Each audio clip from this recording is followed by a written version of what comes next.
Aujourd'hui, dans Jouir de la vie de tous les jours, vous pouvez apprendre des stratégies clés pour vous protéger contre un ennemi qui travaille sans arrêt pour vous fatiguer et vous épuiser.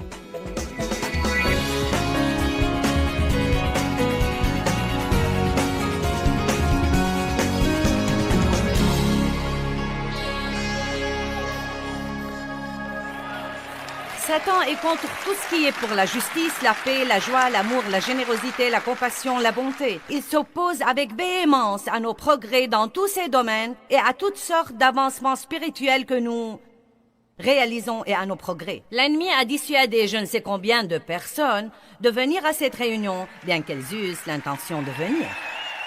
Et que je vous dise, soyez assez sages pour faire attention au sujet ce week-end. Et pour prendre la décision maintenant, diable, j'irai à chacune de ces réunions si je dois marcher, si je dois prendre un taxi, si je dois ramper. Je me fiche pas mal si tous mes amis décommandent et ne viennent pas, moi j'y vais. Car si vous pensez qu'il vous sortira le tapis rouge, croyez-moi, vous vous trompez. Ce matin, en essayant de mettre mon verre de contact dans mon œil droit, j'ai dû en fait l'enlever et le remettre 6 fois. Je lui ai dit, allez, épuise-toi, diable, fais ce que tu veux, car je m'attends à ce que tu m'exaspères ce week-end.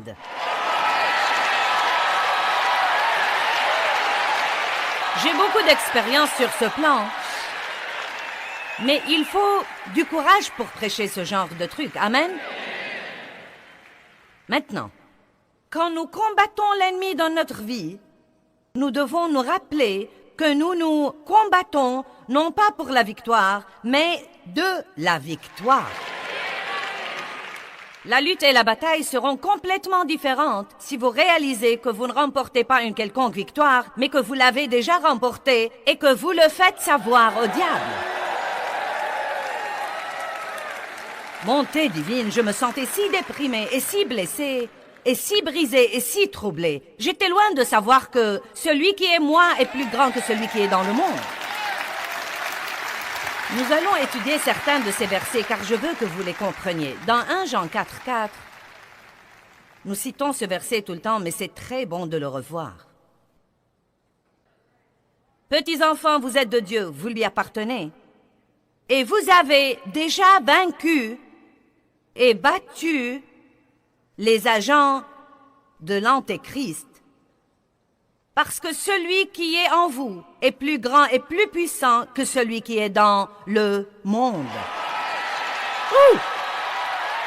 Vous avez déjà, vous, chacun d'entre vous, si Jésus est votre Sauveur et Seigneur, alors vous avez déjà complètement battu et vaincu les agents de l'Antéchrist parce qu'il est plus grand et plus puissant, non pas peut-être pourrait être un jour si je fais de gros efforts, celui qui est en vous est plus grand et plus puissant que celui qui est dans le monde.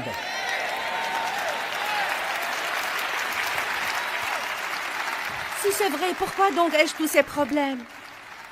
Ne me comprenez pas mal, je sais que nos problèmes peuvent être douloureux. Mais ne focalisez pas tellement sur vos problèmes. Voilà ce que vous devez faire. Votre problème est loin d'être aussi important que votre comportement pendant que vous l'affrontez. Quelqu'un m'entend dans cette salle? J'ai dit que votre problème est loin d'être aussi important que votre comportement pendant que vous l'affrontez. Parce que Dieu nous a donné la puissance de traverser les périodes difficiles tout en gardant notre piété. C'est pourquoi je dis aux gens, même quand vous avez des ennuis, continuez à donner, à bénir et à faire quelque chose pour quelqu'un d'autre. Vous savez pourquoi? L'amour est une guerre spirituelle. C'est le niveau le plus élevé de la guerre spirituelle. Quand vous avez l'impression que quelqu'un vous a arraché vos entrailles, et tout en vous est saignant et meurtri, et que vous faites exprès quelque chose pour quelqu'un d'autre, non, mais croyez-moi, le diable va sûrement craquer. Romains chapitre 8, verset 37, nous connaissons bien ce verset. Nous sommes plus que vainqueurs par le Christ. Non pas nous serons, il se peut que nous soyons, nous sommes plus que vainqueurs. Quelqu'un qui est plus que vainqueur, c'est une femme mariée à un homme qui travaille et touche un salaire et le ramène à la maison et elle le dépense. C'est ce que veut dire être plus que conquérant. C'est ma blague ce soir. Vous feriez mieux de rire.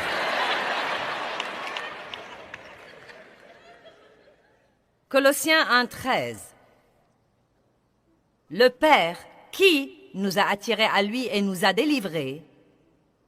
Non pas il pourrait le faire ou il le fera un jour. Le Père qui nous a attirés à lui et nous a délivrés et libérés du pouvoir des ténèbres et nous a transportés dans le royaume du Fils de son amour.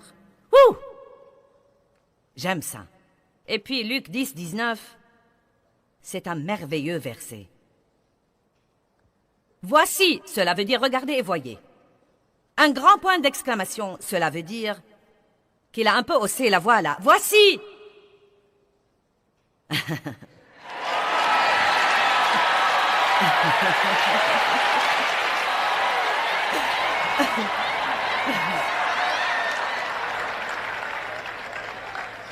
Comme un petit clin d'œil de Dieu. Je vous ai donné l'autorité et le pouvoir. Non pas peut-être que je donnerai un jour si vous êtes assez bon. Je vous ai donné l'autorité et le pouvoir de marcher sur les serpents et les scorpions. Et je vous ai donné la force et la capacité physique et mentale sur toute la puissance que possède l'ennemi. Et rien ne pourra en aucune façon vous nuire. Allez!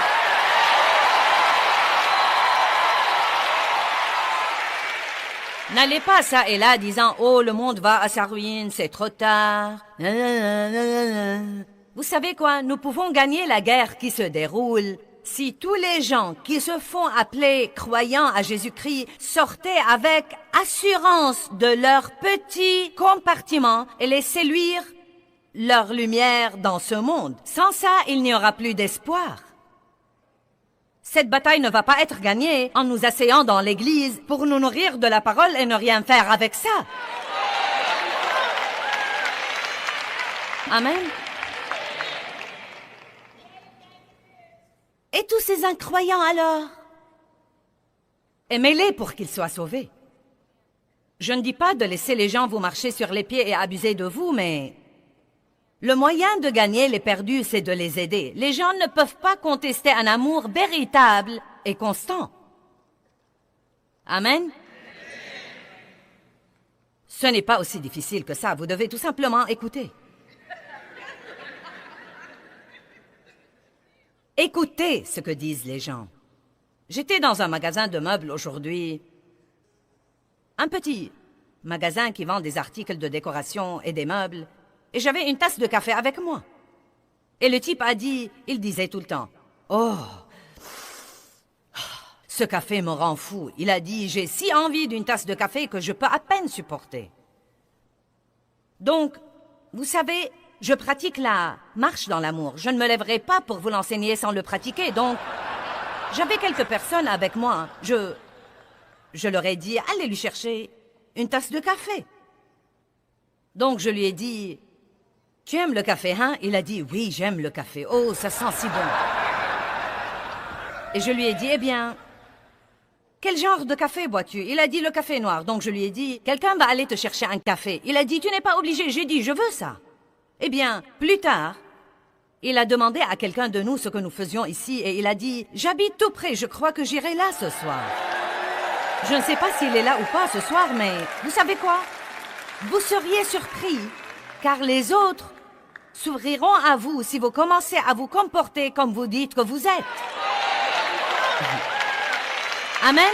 Je ne lui ai pas donné un regard religieux et un traité d'évangile, je lui ai donné une tasse de café.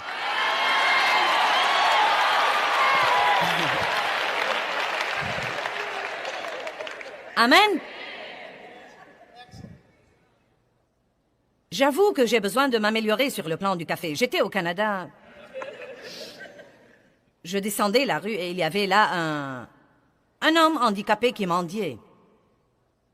Et donc, nous lui avons donné de l'argent. Et j'avais une tasse de café et j'avais une douceur de Starbucks et quand je l'ai, je n'en prends que 2 bouchées. Qu'est-ce que j'avais là? Un biscuit? N'est-ce pas que j'avais un biscuit? Oui. Et donc le type m'a dit, peux-tu me chercher une tasse de café de l'autre côté de la rue? Et nous étions presque en retard pour le lieu où l'on devait nous rendre. Et je lui ai dit, j'aimerais bien, malheureusement, nous devons partir immédiatement. Mais j'ai dit, tiens, ça te plairait d'avoir ce biscuit? Je lui ai donc donné mon biscuit et il en était ravi. Et j'ai fait 5 ou 6 pas, puis le Seigneur m'a fait comprendre pourquoi ne lui ai-je pas donné mon café. Eh bien, parce que mon café...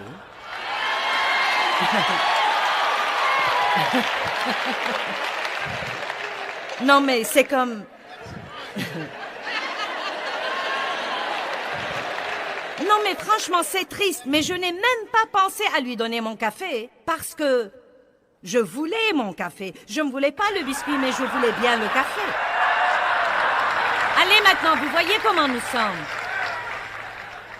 Donc j'avais 2 choix. Soit lui donner un café qui était... un cappuccino avec la bonne quantité de lait. Soit prendre le risque d'être en retard et lui chercher un café. J'ai pris le risque et nous lui avons cherché un café.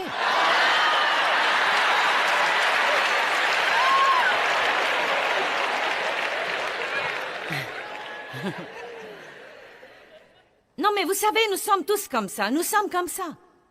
Nous donnons tant que ça ne nous fait pas du mal. On va passer outre. Je vois que vous n'avez pas besoin de ça. Notre protection de Satan vient de là. C'est la parole de Dieu. Nous devons la connaître. Nous devons l'aimer. Nous devons l'obéir et l'utiliser contre le diable quand il nous attaque. Le meilleur exemple que nous avons dans la Bible est dans Luc 4. Si vous n'apprenez pas à prononcer la parole de Dieu à haute voix, faisons ainsi la guerre à Satan. Vous ne serez jamais gagnant dans la vie. Luc chapitre 4. Jésus fut mené par le Saint-Esprit dans le désert pour être tenté par le diable 40 jours et 40 nuits. C'est quelque chose qui devait être établi dans sa vie avant de commencer son ministère. C'est merveilleux de parler de la victoire, mais vous serez testés. Chacun devrait combattre son propre Goliath et gagner sa bataille. Jésus a été mené par le Saint-Esprit dans le désert pour être tenté. Dieu ne l'a pas tenté. Mais un point devait être prouvé à l'ennemi. Et Jésus avait besoin de l'expérience de l'avoir vaincu. Nous devons comprendre ça. Donc Luc chapitre 4, à partir du verset 3, je crois.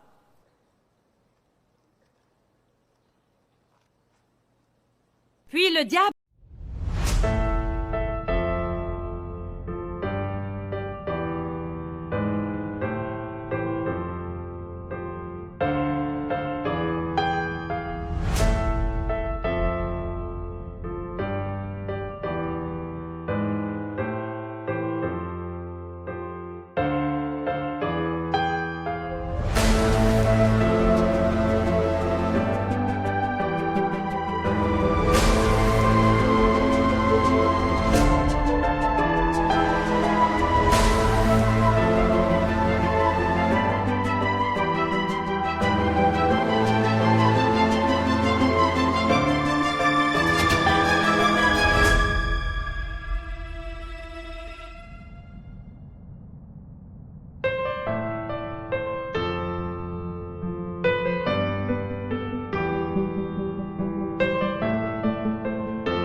lui dit, le diable parle. Non pas comme je vous parle à haute voix, mais il met des idées dans votre pensée et il vous parle parfois à travers les autres. Quand Pierre a dit à Jésus, « Oh, tu ne dois pas aller à Jérusalem et endurer toutes ces souffrances et aller à la croix », Jésus s'est retourné et lui a dit, « Arrière de moi, Satan. » L'ennemi vous parlera parfois à travers les autres, parfois à travers des gens qui vous aiment et se soucient de vous et qui ne réalisent pas qu'ils sont sans le savoir utilisés par l'ennemi pour vous décourager, pour vous blesser, pour vous déprimer. C'est pourquoi, frères et sœurs, nous devons encourager les autres. Nous devons les édifier. Que ce soit normal pour vous ou pas, vous devez apprendre à dire toutes les bonnes choses que vous pouvez dire à tout le monde, aussi souvent que possible, parce qu'il y a beaucoup de voix qui démoralisent les gens, qui répriment les gens en ce moment, et nous devons les encourager et les édifier. Nous devons exalter les gens. Le Saint-Esprit encourage et console et édifie. Il est à nos côtés et il nous fortifie pour que nous puissions passer au niveau suivant. Nous devons encourager les autres. Si tu es fils de Dieu, transforme alors cette pierre en un pain. Remarquez que Satan a attaqué son identité. Eh bien, si tu es fils de Dieu, transforme cette pierre en un pain, car Jésus avait faim, il n'avait pas mangé depuis 40 jours. Tout de suite, Jésus lui répondit, « Il est écrit. »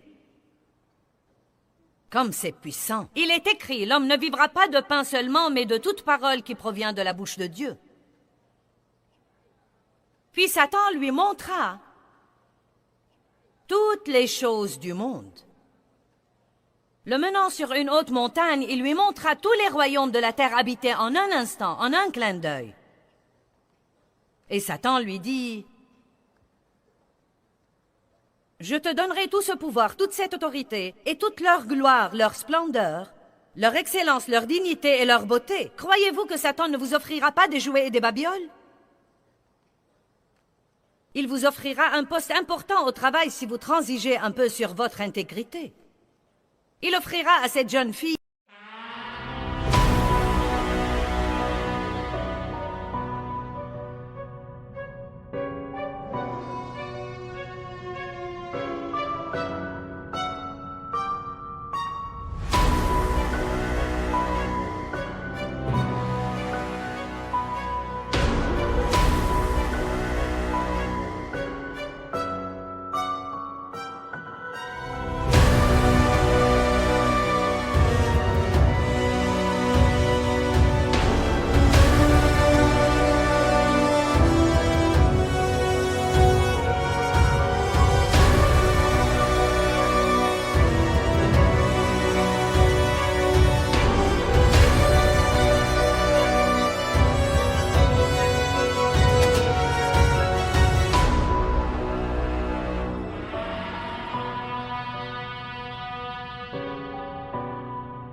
de cinéma si elle se déshabille et pose pour un magazine. Allez maintenant. Je te donnerai tout ça si tu te prosternes juste une fois devant moi. Je déteste le mensonge, juste une fois. Juste une fois. Juste 7 fois. Combien de fois est-ce que l'ennemi trompe les gens? Juste 7 fois. Plus jamais, mais juste 7 fois. Et Jésus lui dit, il est écrit, tu adoreras le Seigneur, ton Dieu, et tu le serviras, lui seul. Je ne m'inclinerai pas devant toi, pas une fois, pas 2 fois, pas une demi-fois.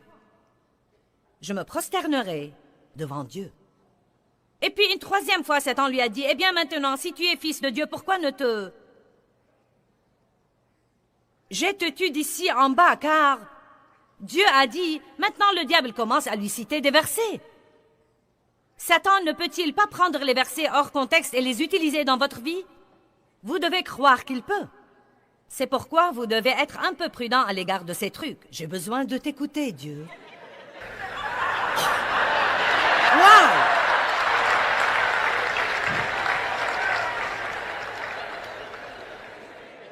Ça marche pour les bébés chrétiens, mais nous devons grandir au-delà de ça.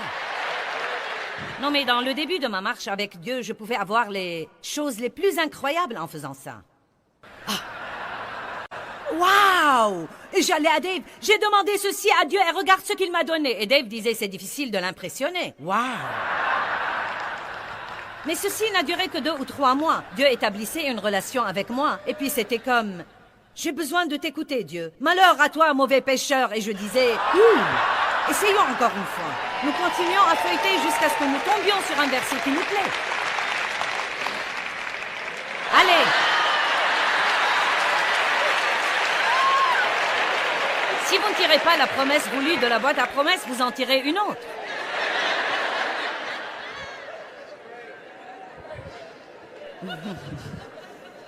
Soyez bien informés pour que, lorsque Satan les cite inexactement dans une situation qui n'a rien à voir là-dedans, vous le preniez sur le fait.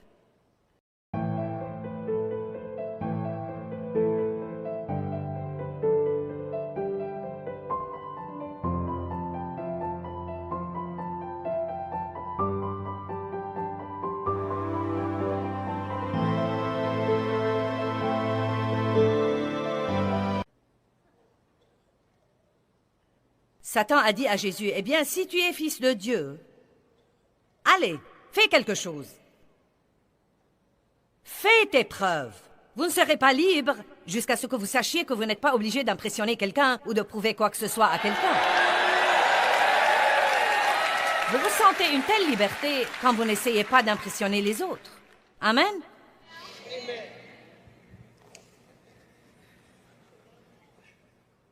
Jésus a dit, il est écrit, tu ne tenteras point le Seigneur, ton Dieu. Il a dit, je ne vais pas faire un sot miracle pour t'impressionner, bien que je puisse le faire, parce que Dieu dit de ne pas le tester, de ne pas le tenter, de ne pas l'éprouver.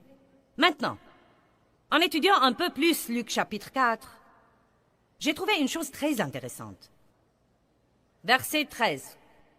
Comprenez ça, car c'est très important. Et ayant accompli toute tentation, le cycle complet, le diable se retira d'avec lui, temporairement, c'est-à-dire qu'il s'éloigna de lui jusqu'à un moment plus opportun et plus favorable. Oh oh! Vous savez ce que cela veut dire? Qu'il ne vous laissera jamais tranquille. Pas de façon permanente et complète. Il s'éloignera pour quelque temps. Avez-vous jamais remarqué que la tentation et les épreuves viennent parfois par cycle? C'est comme mince alors. Combien de choses peuvent tourner mal à la fois? Eh bien, assez pour que le diable essaye de vous épuiser. La Bible dit que Satan cherche à épuiser les saints. Et certains sont venus ici ce soir en pensant, « Oh, je suis foutu, Dieu, je suis complètement, totalement épuisé. » Et maintenant, vous sortirez ce soir en disant, « Ça y est, je sais qui je suis. » Je ne vais pas renoncer, je ne vais pas abandonner. Celui qui est en moi est plus grand que celui qui est dans le monde. J'ai déjà gagné la guerre, je suis plus que vainqueur, Dieu est avec moi. Vous voyez, le diable veut que vous vous réveilliez le matin et que vous soyez passif. Eh bien, je voulais aller à la réunion de Joyce Meyer. J'aurais bien voulu en avoir envie. J'aurais bien voulu que mon ami n'ait pas décommandé, car je ne veux pas aller toute seule.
J'aurais voulu avoir un peu de victoire.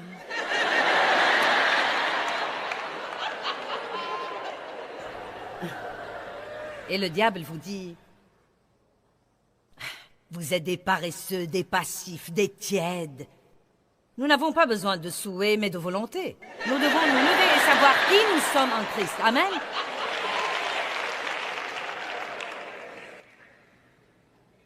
Jean 17, 11 et 12 dit que nous sommes gardés en sécurité dans la connaissance de Dieu. Notre sécurité. Vous savez, je rends grâce à Dieu pour ce que je sais.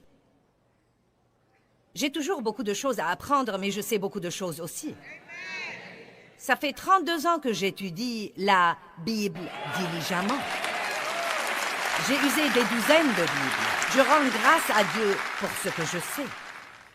Car plus vous savez, pas seulement la connaissance mentale, pas de foutaise psychologique comme quoi vous êtes fier de ce que vous savez, alors que rien de ça ne marche vraiment dans votre vie. Mais laissez-moi vous dire quelque chose. Quand vous savez vraiment ceci et que vous le mettez en pratique dans votre vie, vous êtes un danger pour le royaume des ténèbres. Et quand vous vous levez le matin, l'enfer tremble. Au lieu d'avoir peur vous-même, c'est le diable qui aura peur. La parole de Dieu est l'épée de l'esprit et nous devons apprendre à utiliser la parole de Dieu. Prononcez la parole de Dieu à haute voix. J'ai un petit livre que nous avons sur notre table de ressources, le livre violet. Il est intitulé « La puissance secrète de prononcer la parole de Dieu à haute voix ». Vous devez comprendre que les anges prêtent l'oreille à la parole de Dieu. Ils ne prêtent pas l'oreille aux plaintes et aux murmures et aux ronchonnements et aux commérages et à l'amertume et au jugement et aux critiques. Mais quand vous commencez à dire « il est écrit » et que vous prononcez la parole, les anges vont travailler en votre faveur. Satan est un trompeur. La pensée est le champ de bataille. Satan vient contre votre pensée. Les armes de notre guerre ne sont pas charnelles, mais elles sont puissantes par Dieu pour renverser des forteresses. Nous renversons des raisonnements et des théories et des imaginations. Il parle du royaume de la pensée. Romains 12:2. Ne vous conformez pas au siècle présent, mais soyez transformés par le renouvellement complet de votre pensée. Step 1, wake up early, gonna rise with the sun. Step 2, get some good, some food in you. Step 3, think real hard about what you wanna be. Step 4, everybody just do your thing. Wake up, today's gonna be a good day. Wake up, today's gonna be a good day. Wake up, today's gonna be a good day. Wake up, today's gonna be a good day. Wake up, today's gonna be a good day. Wake up, today's gonna be a good day. Wake up, today's gonna be a good day. Wake up, today's gonna be a good day. Yo, set your affirmations, aspirations. I got shit to do, the aftermath of preparation. Good food, good mood, blood in circulation. One step at a time, yeah, that's how you make it. Set a goal you control and the steps you take them. I try to pick one thought, have some concentration. And if I make a mistake, it's called education. I try to do this every day, call it replication. Wake up, today's gonna be a good day. Wake up, today's gonna be a good day. Wake up, today's gonna be a good day. Wake up, today's gonna be a good day. Wake up, today's gonna be a good day. Wake up, today's gonna be a good day. Wake up, today's gonna be a good day. Wake up, today's gonna be a good day. So life ain't easy, yo, I think there's a reason though. Ups and downs, just like every different season, yo. Sometimes I'm high, other times I'm barely breathing, though. I always gotta fight and hide from the demons, yo. Negative thoughts are poison, they rot. Head full of flies, so here come the clouds. They'll never stop unless I can swap all the bad for the good in my head when I'm lost. Yeah, so I'ma fake it till I make it. Positive thoughts are overtaken, I got patience. One day at a time is how you operate a cadence. A flow, you grow, you show yourself a foundation. Stay away from all the shit that causes temptation. I know that I like to do it cause it's sensation. I live my life in my head like a narration. Don't expect greatness, do my best, man, I'll take it. Wake up, today's gonna be a good day. Wake up, today's gonna be a good day. Wake up, today's gonna be a good day. Wake up, today's gonna be a good day. Wake up, today's gonna be a good day. Wake up, today's gonna be a good day. Wake up, today's gonna be a good day. Wake up, today's gonna be a good day. Wake up early, gonna rise with the sun. Step 2, get some good, some food in you. Step 3, think real hard about what you wanna be. Step 4, everybody just do your thing.